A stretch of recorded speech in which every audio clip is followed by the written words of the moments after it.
have to say, Ben, you were looking distinctly unimpressed throughout that interview. Fair to say, I think you've never been a fan of the Conservatives, but what did you think of what Mr Sunak said? It's not so much depressed as sad. I mean, if anybody was still watching after that extraordinary Orwellian, meaningless, evasive word salad, I mean, everybody else wanted to believe, and I sort of believe maybe he's kind of a bit more decent, you know, and it turns out he's as much of a mendacious, narcissistic sociopath as his previous boss. I mean, this man literally, he seems to be making a principle of the fact that he resigned from a government that he'd served loyally and inflation while he was Chancellor of the Exchequer under Johnson.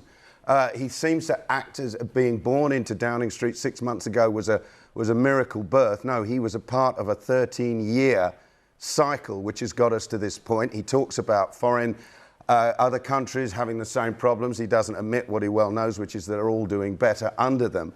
The evasion, the constant repetition of a repaired street. I genuinely wanted to believe that maybe the Tories had made a reset, even though they had elected a man who had loyally served under Johnson, a man who made a mockery of a parliamentary democracy and clearly was venally motivated by self-interest. The fact that the Tories chose that easy option, for a man now to say, we don't take easy options, when they took the easy option, which was Johnson, because they thought it would keep them in power, and when they thought for a moment he wouldn't, they dumped him instantly. I mean, he's the Prime Minister. He owes us honesty, and we got nothing but mendacity, evasion, and vanity.